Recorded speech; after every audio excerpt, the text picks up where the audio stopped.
پہلا کرنتھیوں 15واں باب اس کی 33ویں اور 34ویں آیت لکھا ہے، فریب نہ کھاؤ، بری صحبتیں اچھی عادتوں کو بگاڑ دیتی ہیں۔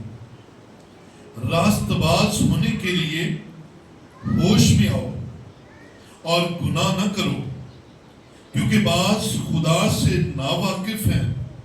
میں تمہیں شرم دلانے کو یہ کہتا ہوں۔ خدا ان کے پاک کلام کا پڑھا اور سنا جانا ہم سب کے لیے برکت کا وسیلہ ٹھہرے۔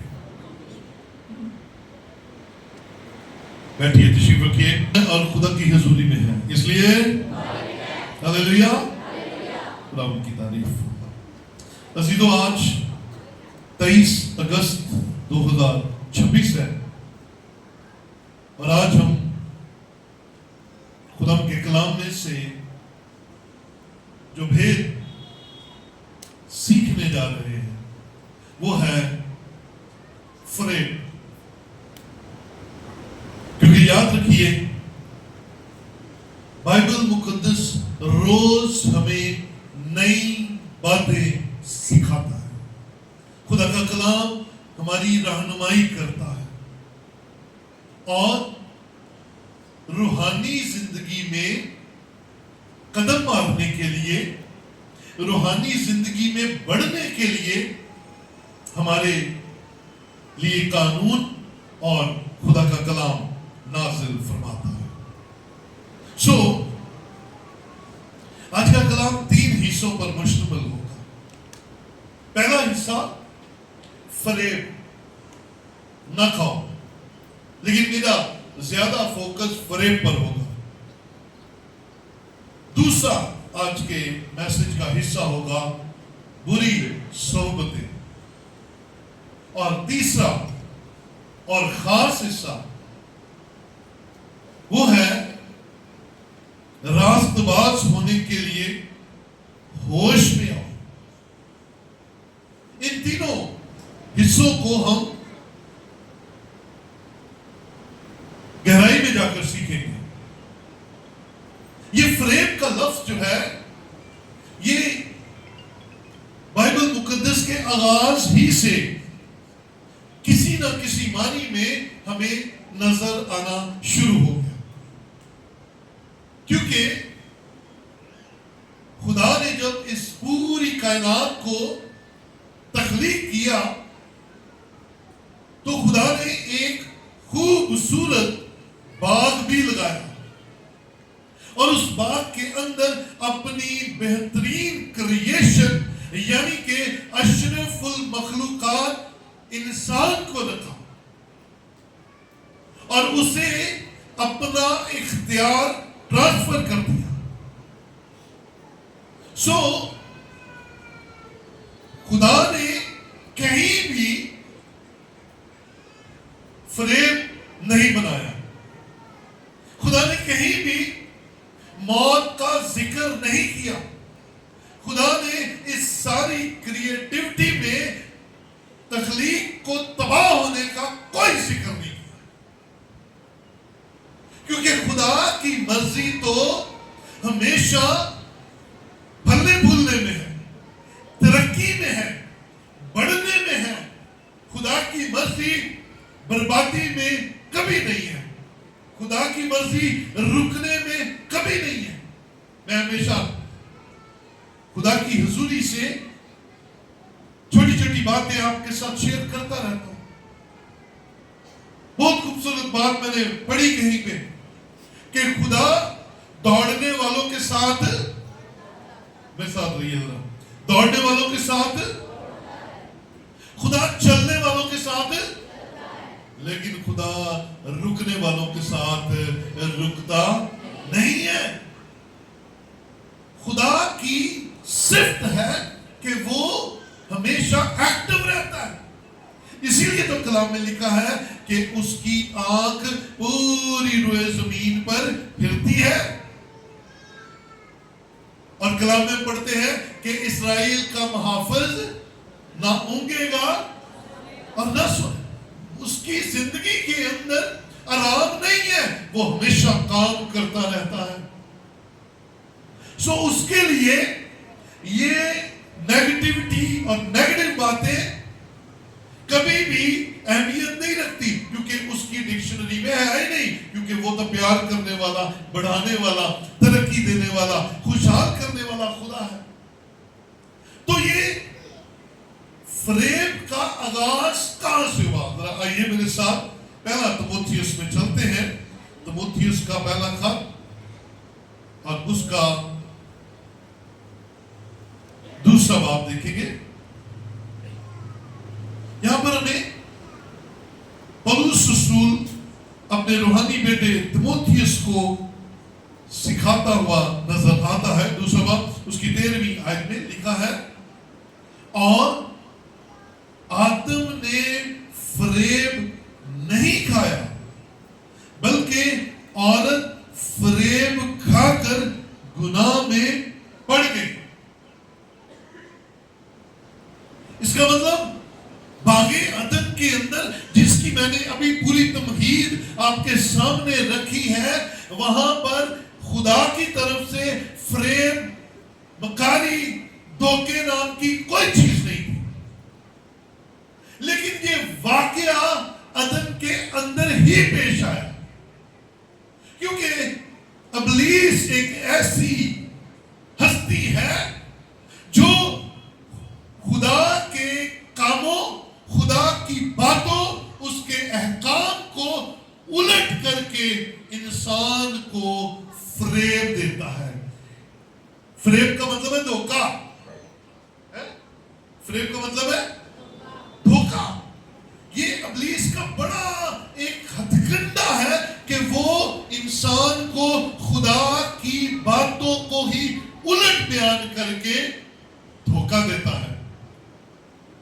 اور پولس تموتھیوس کو لکھتا ہے کہ آدم نے دھوکہ فریب نہیں کھایا، ہوا فریب میں آ گئی، ہوا دھوکے میں آ گئی۔ سو آئیے ذرا پیدائش کی کتاب میں چلتے ہیں تاکہ ان چیزوں کو ہم دیکھ سکیں کہ اس فریب کا نقصان کیا ہوا۔ پیدائش دوسرے باب کے اندر آ جائیے،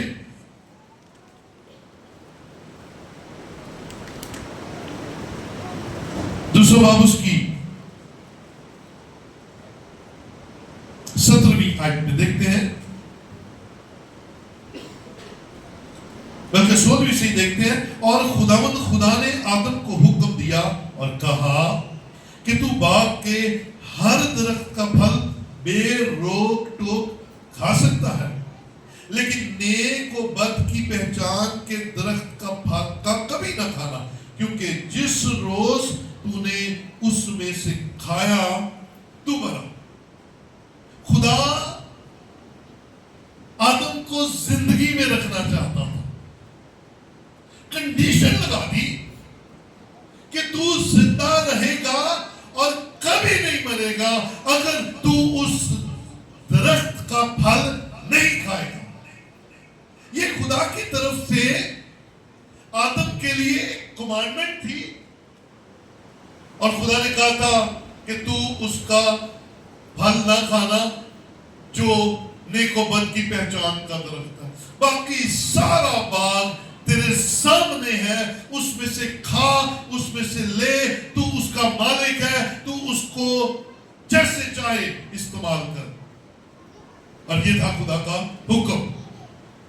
اور پھر 7ویں باب میں، تیسرے باب میں آتے ہیں، تیسرے باب کی پہلی آیت میں دیکھتے ہیں، اور سانپ کل دشتی جانوروں سے جن کو خدا نے بنایا تھا چلاک تھا، اور اس نے عورت سے کہا، غور سے بات سنیے، خدا نے حکم آدم کو دیا ہے، آدم نے ہوا کو بھی سکھا دیا ہے، خدا نے ہمیں کہا ہے، لیکن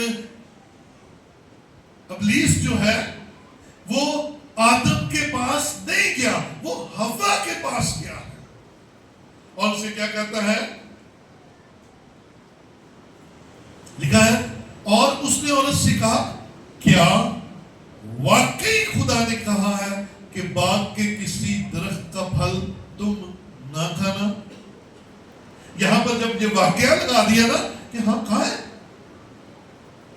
تو اس نے خدا کے حکم کو